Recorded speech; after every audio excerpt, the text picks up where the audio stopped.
Hello class, today we will do chapter 6 combustion and flame. So at the end of this chapter we are going to learn about fuels based on their occurrence. So we can classify the fuels based on their occurrence, correlate fuel efficiency with calorific value, distinguish between the types of combustion, suggest ways to control fire, differentiate between various zones of a candle, describe what a flame is in terms of combustion. So let's start with the chapter. We need energy to perform various activities. Where do we get this energy from? You must have heard people saying food is the fuel for life. Discuss the meaning of this with your teacher. तो बिना energy के हम कुछ नहीं कर सकते, हमें हर काम को करने के लिए एनर्जी चाहिए. वो एनर्जी हमें मिलती है हमारे खाने से.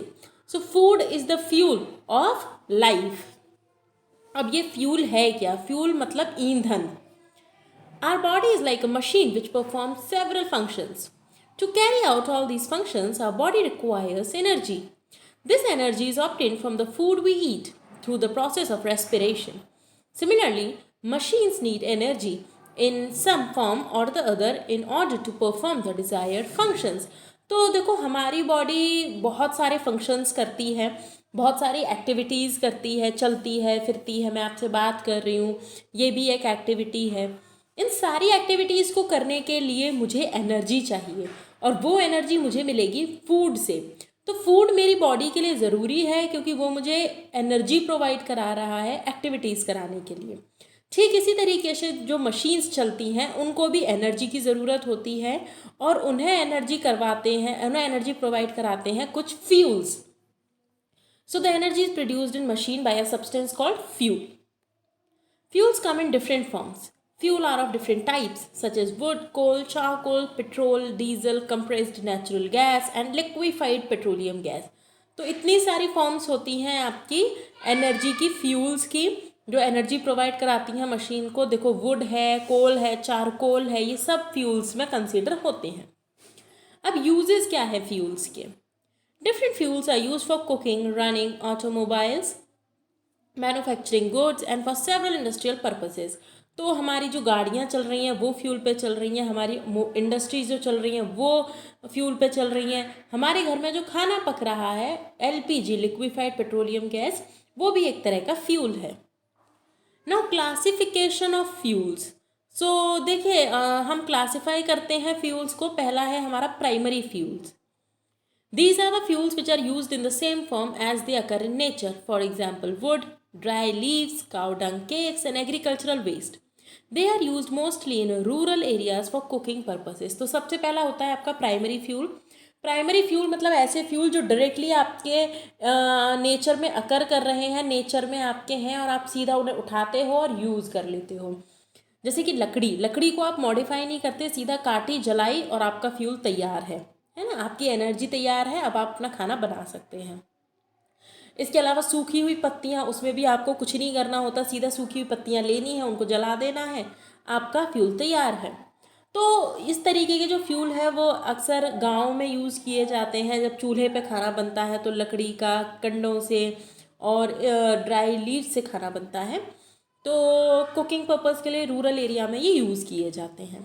दूसरा फ्यूल है हमारा secondary fuel. These are the fuels which are obtained from natural fields after physical and chemical treatment. For example, biogas from animal dung, coke from coal, petrol, kerosene, diesel and paraffin wax from petroleum and charcoal from wood. तो ये ऐसे हैं जिनको change किया जाता है, एक form से दूसरी फॉर्म में लाया जाता है यूज़ करने के लिए. जैसे कि बायोगैस, बायोगैस जो आप यूज़ करते हो उसके लिए एनिमल डंग चाहिए होता है. तो एनिमल डंग को अगर डायरेक्ट यूज़ करेंगे तो आपका वो हो जाएगा प्राइमरी फ्यूल. पर अगर आप उससे बायोगैस निकालते हैं और बायोगैस यूज़ करते हैं तो हो गया सेकेंडरी फ्यूल. इसी तरीके से पेट्रोलियम से आपको मिलता है पेट्रोल, कीरोसिन, डीजल. आप सीधा क्रूड ऑयल यूज़ नहीं कर सकते, कच्चा तेल यूज़ नहीं कर सकते. On the basis of their physical state, fuels can be classified as solid fuels. Solid fuel मतलब जैसे आपकी लकड़ी हो गई, एग्रीकल्चरल वेस्ट हो गया, चारकोल हो गया. दूसरा है लिक्विड फ्यूल जो कि पेट्रोलियम है, कीरोसिन है, अल्कोहल है, ये लिक्विड फॉर्म में होते हैं. तीसरा हो गया गैशियस फॉर्म में यानी गैस की फॉर्म में, जैसे बायोगैस, नेचुरल गैस और CNG. On the basis of their source fuels can be classified as follows. देखो ये रिन्यूएबल और नॉन रिन्यूएबल हम पहले भी क्लास में पढ़ चुके हैं, तो इसका मैं बहुत ब्रीफ से इंट्रोडक्शन दे देती हूँ। रिन्यूएबल रिसोर्स ऐसे रिसोर्सेज जो हमारी अर्थ पर ख़त्म नहीं होंगे, जो रिप्लेनिश हो जाते हैं, जो कभी ख़त्म नहीं होंगे, जैसे कि आपके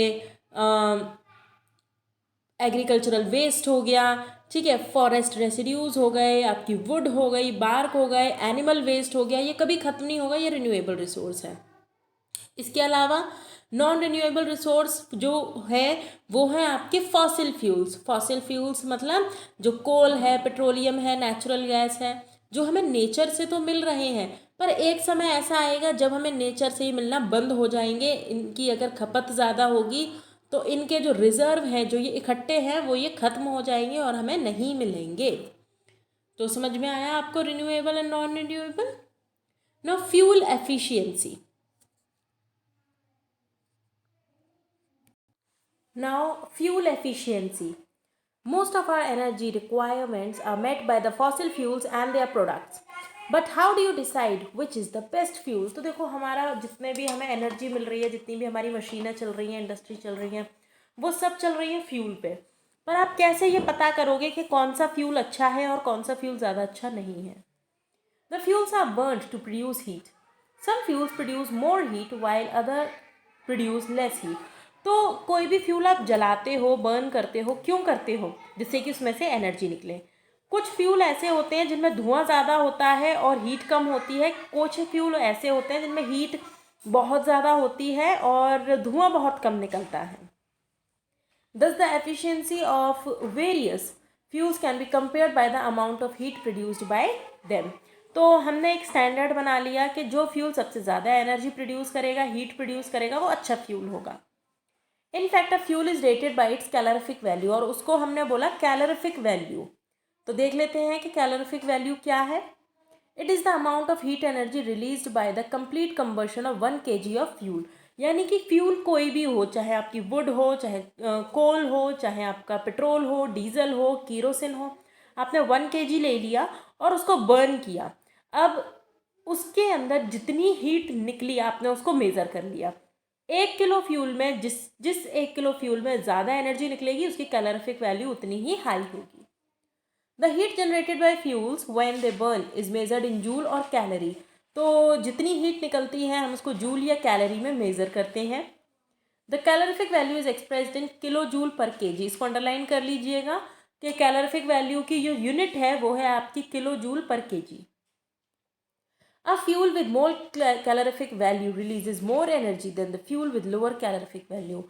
जिस सब्सटेंस की, जिस फ्यूल की कैलोरीफिक वैल्यू ज़्यादा होगी वो उतनी ही ज़्यादा एनर्जी रिलीज़ करेगा, जिसकी कैलोरीफिक वैल्यू कम होगी वो उतनी ही कम एनर्जी रिलीज़ करेगा। The fuel with a higher calorific value is therefore more efficient. तो देखिए ज़रा, जिसकी जितनी ज़्यादा कैलोरीफिक वैल्यू उतना ही ज़्यादा अच्छा वो फ्यूल। तो देखिए यहाँ पर आपको कुछ फ्यूल्स दिए हुए हैं और उनकी कैलोरीफिक वैल्यू दी हुई है।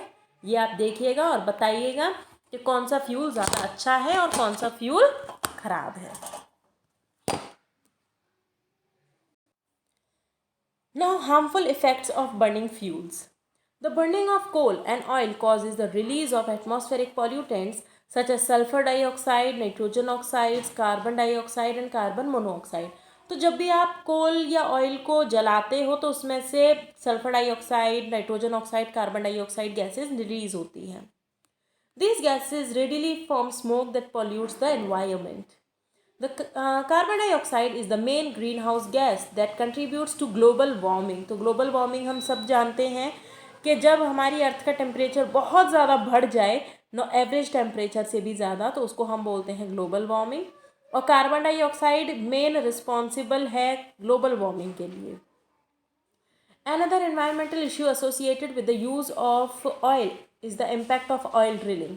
Most of the oil wells lie under the ocean. Oil spill accidents are a major threat to the marine organisms and birds. अब होता क्या है कि हमें तेल निकालने के लिए ड्रिल करना पड़ता है, तेल के कुएं बनाने पड़ते हैं। वो तेल के कुएं बनाए जाते हैं समुद्र में, और होता ये है कि भाई वहाँ से तो निकलेगा तेल, जब आप उसमें से तेल को निकालेंगे उस कुएं में से, तो समुद्र में भी तेल फैलेगा। तो जो ऑयल फैल जाता है वो बहुत बड़ा खतरा है वहाँ के ऑर्गेनिजम्स और प्लांट्स के लिए। Carbon containing fuels like wood and coal release unburnt carbon particles which form soot and are responsible for causing respiratory diseases like asthma। कई बार आप किसी फ्यूल को जलाओ और उसके अंदर से बिल्कुल काली काली इस तरीके से निकलती है ना, धुआं निकलता है जो बिल्कुल ब्लैक होता है। तो कई बार क्या होता है कि जब आप इस तरीके से फ्यूल को बर्न करते हो तो उसमें से पूरा कार्बन नहीं जल पाता है और वो कार्बन आधा अधूरा जला हुआ निकलता है और वो बहुत ही खतरनाक होता है ह्यूमन बींग्स के लिए, उससे अस्थमा तक हो सकता है। During incomplete combustion, the unburnt carbon not only causes wastage of the fuel but also pollutes the atmosphere by producing highly poisonous carbon monoxide gas। अब ये जो जितना धुआं निकलेगा उतना ही एक तो वेस्टेज हो रही है, भाई धुएं में तो नहीं निकलना चाहिए ना फ्यूल, ज़्यादा से ज़्यादा हीट प्रोवाइड करे पर धुआं ना दे। अब जब धुआं निकलेगा उसमें से शूट निकल जाएगी, काला काला निकल जाएगा, तो फिर बचेगा क्या उस फ्यूल में? तो एक तो फ्यूल की वेस्टेज हो गई, दूसरा बड़ी ही खतरनाक कार्बन मोनोऑक्साइड गैस भी इसमें से निकलती है। Carbon monoxide causes respiratory problems and may even prove fatal. The sulphur content in coal form sulphur dioxide when it burns. अब अगर आप कोयले को जलाएं तो कोयले के अंदर सल्फर भी होता है और जब वो जलता है तो सल्फर डाइऑक्साइड गैस बनाता है। Harmful nitrogen oxides, heavy metals and carbon dioxide are also released into the air during coal burning. The harmful oxides dissolve in rainwater to form acids like nitric and sulfuric acids, which fall to the ground as acid rain। तो acid rain के बारे में हम पिछले chapter में अच्छे से पढ़ चुके हैं कि इंडस्ट्रीज से जो सल्फर निकलती है, नाइट्रोजन निकलती है, वो एटमॉस्फेयर की ऑक्सीजन के संग मिलती है, सल्फर ऑक्सीजन के संग मिलकर बनाती है सल्फर डाइऑक्साइड, और नाइट्रोजन एटमॉस्फेयर की ऑक्सीजन से मिलकर बनाती है नाइट्रोजन ऑक्साइड। जब ये वाटर के संग मिलते हैं तो बनाते हैं सल्फ्यूरिक एसिड और नाइट्रिक एसिड, और यही एसिड बारिश के साथ हमारी मॉन्यूमेंट्स पर गिरते हैं, हमारी स्किन पर गिरते हैं, हमारे प्लांट्स पर गिरते हैं। तो जिस बारिश के पानी में एसिड की मात्रा होती है उसको हम बोलते हैं acid rain. This is harmful because it damages green leaves of plants and trees, reaches the sources of surface water and underground water and deteriorates the quality of water and causes damage to monuments. The mining of coal results in the destruction of wide areas of land. Mining this fossil fuel is also difficult and may endanger the lives of mine workers. Coal mining is considered one of the most dangerous jobs in the world। तो कोयले की खदान में जो मजदूर बेचारे कोयले को खोदते हैं, माना जाता है विश्व में इससे ज़्यादा खतरनाक काम कुछ नहीं है, क्योंकि वो पूरी की पूरी माइन गिर सकती है नीचे और उसमें दबकर मौत हो सकती है। प्लस ऐसी जो खदानें होती हैं इसमें काफ़ी हार्मफुल गैसेस भी निकलती हैं जिससे भी सफोकेशन से बेचारे मजदूरों की मौत हो जाती है। अब हम बात करते हैं कि एक आइडल फ्यूल, एक अच्छा फ्यूल है क्या? A fuel which is available at a lower price, burns easily at a moderate rate and also has a high calorific value is better than other fuels। तो अगर आपसे कोई बोले कि भाई अच्छा फ्यूल कौन सा है तो सबसे पहले बोलोगे भाई एक तो सस्ता मिल जाए, महंगा ना हो, दूसरा आसानी से जल जाए, तीसरा कैलोरीफिक वैल्यू सबसे ज़्यादा हो यानी कि जले कम और हीट ज़्यादा दे, तो ऐसा फ्यूल हमारे लिए अच्छा फ्यूल है। However, the following factors are also taken into consideration while selecting a fuel. Proper ignition temperature, इसका इग्निशन टेम्परेचर सही होना चाहिए, ऐसा ना हो कि आप उसे हीट करे जा रहे हो और वो चीज़ जल ही नहीं रही है। Low content of non volatile matter which remains behind as residue, जो पीछे जला हुआ राख रह जाए या चीज़ रह जाए जली हुई, वो कम से कम बचे ही ना। Absence of poisonous products on combustion, इसके अलावा जब उसे जलाया जाए तो किसी भी टाइप का जहरीला गैस उसमें से ना निकले। अबंडेंस एंड इजीली अवेलेबिलिटी, एक तो अच्छी मात्रा में हो वो फ्यूल, दूसरा आसानी से मिल पाए। Low cost of transportation and ease of storage, आसानी से आप उसको स्टोर करके रख पाएँ और ट्रांसपोर्ट को यूज़ कर पाएँ उसको एक जगह से दूसरी जगह ले जाने के लिए। People should be encouraged to make use of alternative fuels like CNG instead of conventional fuels like diesel and petrol। तो देखो compressed natural gas यूज़ करनी चाहिए as compared to पेट्रोल और diesel. CNG stands for compressed natural gas।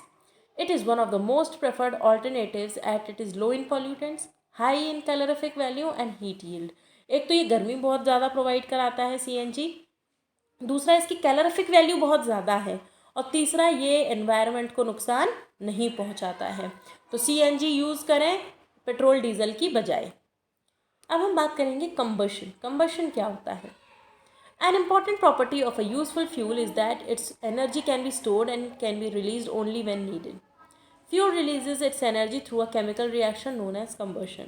तो कभी भी आप किसी फ्यूल को जलाते हो तो उसके अंदर केमिकल रिएक्शंस होते हैं और जिसको हम बोलते हैं कंबशन।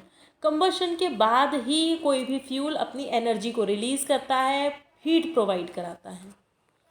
डिटेल में और पढ़ लेते हैं कंबशन क्या है। Do you remember the activity of burning a magnesium ribbon where bright light wave was emitted and magnesium oxide was formed as white ash? तो याद करो, एक मैग्नीशियम वाला एक्सपेरिमेंट हमने किया था फर्स्ट चैप्टर में, जिसमें मैग्नीशियम रिबन हमने ली थी और उसको जलाया था। उसके बाद उसका वाइट कलर की राख, जब पूरा मैग्नीशियम रिबन जलने के बाद वाइट कलर की राख रह गई थी। You must have noticed how your neighborhood washerman iron clothes. He fills the iron with charcoal pieces and lights a fire to them. The black charcoal pieces catch fire and turn red, but do not give out any smoke. You must have also seen your mother light the burner of the cooking gas using a lighter. What do all the above activities have in common?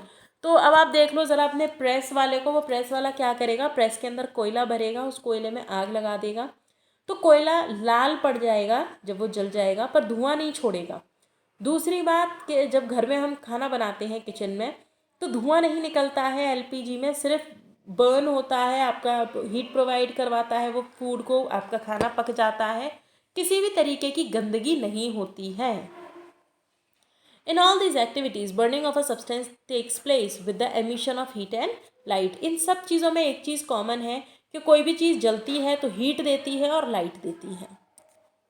The substance reacts with the oxygen in air to produce heat and light. The chemical process in which a substance reacts with oxygen to produce heat and light is called combustion.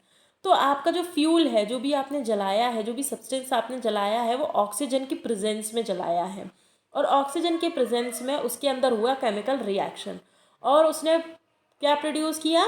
Heat और light. इसको हम बोलते हैं combustion. It is a type of oxidation reaction where the fuel reacts with oxygen. तो oxygen के संग react करता है, ऑक्सीजन अटैच हो जाती है, इससे कंबाइन हो जाती है, इसलिए हम इसको बोलते हैं oxidation reaction. However, there is a slight difference between the two. In combustion, organic compounds are completely burnt and produce carbon dioxide and water. तो ऑर्गेनिक कंपाउंड जब जलते हैं तो दो चीज़ें रिलीज करते हैं, एक तो आपका रिलीज करते हैं कार्बन डाइऑक्साइड गैस और दूसरा water. The process needs oxygen to occur. अब किसी भी चीज़ के जलने के लिए हमें ज़रूरत होती है ऑक्सीजन की। However, in oxidation, oxygen is added to the compound and oxides are produced. In combustion, heat and light are produced, but this is not the same with oxidation. All combustion reactions are oxidizing reactions. इसको underline कर लीजिएगा कि सारे combustion reaction जो होते हैं, यानी कुछ भी आप जलाते हो तो वो ऑक्सीडेशन रिएक्शन है, पर सारे ऑक्सीडाइजिंग रिएक्शंस यानी ऑक्सीडेशन रिएक्शन combustion रिएक्शन नहीं है। Complete combustion takes place in the presence of sufficient oxygen. अगर प्रॉपर ऑक्सीजन की सप्लाई होगी तो आपका जितना भी फ्यूल होगा वो पूरी तरीके से बर्न हो जाएगा। अगर ऑक्सीजन नहीं होगा तो फ्यूल भी प्रॉपर तरीके से बर्न नहीं होगा। It is accompanied by the evolution of heat and light and is दस एन एक्सोथर्मिक रिएक्शन। इसको अंडरलाइन करिएगा। एक्सोथर्मिक रिएक्शंस वो होते हैं जिसमें हीट और लाइट निकलती है। तो कंबशन में भी तो हीट और लाइट निकल रही है भाई, कंबशन में भी निकल रही है। जब कोई चीज़ जलती है तो हीट और लाइट रिलीज करती है। तो कंबशन क्या हो गया? Exothermic reaction. Incomplete combustion takes place when the supply of oxygen is inadequate. Incomplete combustion तब होगा जब ऑक्सीजन की सप्लाई प्रॉपर नहीं होगी। From the above activity you will see that all substances do not catch fire. अब आपके पास एक activity दे रखी है, इसमें आपको कुछ सामान लेना है और सबको जला कर देखना है। तो आप देखेंगे कि कुछ सामान जलेगा, कुछ नहीं जलेगा। The substances which burn easily and cause a fire are called combustible और इनफ्लेमेबल सब्सटेंसेज। अंडरलाइन कर लीजिएगा कि ऐसे सब्सटेंसेस जो आसानी से जल जाते हैं और जिनमें आग लग जाती है उनको हम बोलते हैं कंबसिबल और इनफ्लेमेबल सब्सटेंसेस। और ऐसे सब्सटेंसेस जिसमें आग नहीं लगती है, जो नहीं जलते हैं, उनको हम बोलते हैं नॉन कंबसिबल और non inflammable substances. Petrol is the most commonly used inflammable substance, but there are many other inflammable liquids and gases use for domestic purposes. तो देखिए ज़रा, यहाँ पर आपको बताना है कौन सा कंबसिबल सब्सटेंस है, कौन सा नॉन कंबसिबल सब्सटेंस है। You must have seen big tankers of Indian oil और भारत पेट्रोलियम ऑन रोड्स। आपने ट्रक तो देखे ही होंगे, टैंकर देखे होंगे इंडियन ऑयल के और भारत पेट्रोलियम के। They have got words highly inflammable written over them in big bold letters. उन पर लिखा होता है ज्वलनशील। ज्वलनशील मतलब highly inflammable. This is because petrol is a highly combustible substance.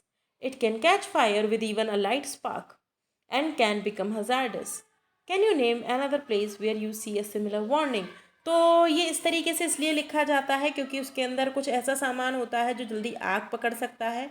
तो लोगों को बताने के लिए, पहचान करवाने के लिए उन पर लिख दिया जाता है हाईली इनफ्लेमेबल, जिससे कि उसके आसपास कोई भी इस तरीके का कोई एक्टिविटी ना करे कि उसमें रखा हुआ फ्यूल आग पकड़ ले। Now type of combustion, 3 type के होते हैं combustion: spontaneous, rapid and explosion. तो चलिए पढ़ते हैं इनके बारे में एक एक करके। तो सबसे पहले हम पढ़ेंगे स्पॉन्टेनियस कंबर्शन के बारे में। When a substance does not need external heat to start the combustion and it catches fire suddenly on its own, the process is called spontaneous combustion. तो ऐसा कंबर्शन जिसमें किसी चीज़ को जलाने की कोशिश करने की भी ज़रूरत नहीं है, वो अपने आप आग पकड़ ले और जलना शुरू हो जाए, इसको बोलते हैं spontaneous combustion. This might prove to be dangerous. Spontaneous combustion of coal dust near the coal mines is one such example. तो जैसा कि मैंने आपको बताया था कि कोयले की खदान सबसे ज़्यादा खतरनाक मानी जाती है पूरे विश्व में काम करने के लिए। इसमें ऐसा हो जाता है कि जो कोल डस्ट पड़ी रहती है उसमें अचानक से आग लग जाती है। This may lead to a major accident, risking the lives of the coal mine workers. You might have heard of major outbreaks of forest fire, especially during summer. Even गर्मियों में भी जंगलों में अपने आप आग लग जाती है। This could be caused by even a slight spark of a cigarette or a natural cause like lightning or heat of the sun, which ignites the dry leaves, twigs, and then the fire spreads throughout the woods. होता क्या है जंगलों में कि गर्मियों में पत्ते सूख जाते हैं, पेड़ सूख जाते हैं। कई बार बारिश के साथ या बिना बारिश के ही बिजली चमकती है, तो बिजली की वजह से भी आग लग जाती है। कभी आपके सूरज की गर्मी की वजह से जो लीव्स है वो जलना शुरू कर देती हैं और उसकी वजह से पूरे जंगल में आग फैल जाती है। There are certain substances which catch fire when they come in contact with air. Sodium is stored under kerosene. इसको अंडरलाइन करिएगा कि सोडियम काफ़ी रिएक्टिव होता है। कीरोसिन के अंदर अगर उसे ना रखा जाए और बाहर रखा जाए तो उसके अंदर अपने आप आग लग जाती है। When white phosphorus is kept in air for some time, it will automatically catch fire. Same phosphorus के साथ है कि white phosphorus को आप बाहर रख दो एयर में निकाल के और थोड़े टाइम बाद अपने आप वो आग पकड़ लेगा। Phosphorus reacts with air to form an oxide, and the reaction is exothermic.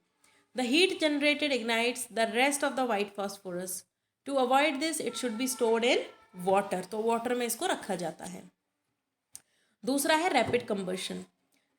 Rapid combustion occurs when a substance catches fire instantly and produces heat and light. Even a small burning agent like a matchstick or a lighter can cause the fire. इसमें आग लगानी पड़ती है substances में, पर बहुत ही छोटा सा स्पार्क की ज़रूरत होती है। जैसे कि हमारे गैस के स्टोव हैं, हल्का सा आप लाइटर चला दीजिए और गैस जलना शुरू हो जाएगी। इसको बोलते हैं rapid combustion. Example of rapid combustion can be cited in case of lighting up LPG gas stove in the kitchen, which produces heat and light immediately. Similarly, a candle starts burning when a lighted matchstick is brought near its wick. तो अगर आप candle के पास भी लाएंगे match stick को तो भी candle जलना शुरू कर देगी। तो बहुत थोड़ा सा ही टेम्परेचर आपको देना होता है और आग लगना शुरू हो जाता है। इसको बोलते हैं रैपिड कंबशन। एक्सप्लोजन यानी कि धमाका। The combustion that is sudden and releases a large amount of heat, light and sound is called explosion. जैसे कि जो पटाखे फटते हैं, पटाखे अचानक से फटते हैं, हीट देते हैं, गर्मी भी देते हैं, गर्मी महसूस करना, लाइट भी देते हैं, रोशनी भी देते हैं और धमाका भी यानी आवाज़ भी करते हैं. This type of combustion takes place when firecrackers explode. We often hear of explosions taking place in factories manufacturing crackers. This puts the lives of people working there in danger. Many young children are illegally forced to work in such factories. तो factories में जो जहाँ पर पटाखे बनते हैं, हर साल ऐसा इंसिडेंट सामने आता है कि पटाखों की फैक्ट्री में या जिस घर में पटाखे रखे थे, जिस दुकान में पटाखे रखे थे, उसमें आग लग गई, धमाका हो गया. और ये उन लोगों के लिए बड़ा ही खतरनाक है जो ऐसी कंडीशन में काम करते हैं. So always say no to crackers to help those little children. Even छोटे बच्चों को भी वहाँ पर काम करने के लिए फोर्स किया जाता है और उनकी ज़िंदगी खतरे में डाली जाती है. तो आपको पटाखे नहीं चलाने हैं, दिवाली आने वाली है, पर पटाखे मत चलाइएगा क्योंकि आपको तो नुकसान है ही, एनवायरनमेंट को भी नुकसान है और उन लोगों को भी नुकसान है जो लोग पटाखे बनाने का काम करते हैं. नेक्स्ट क्लास में हम करेंगे इग्निशन टेम्परेचर, इसके आगे के टॉपिक्स. Till then bye.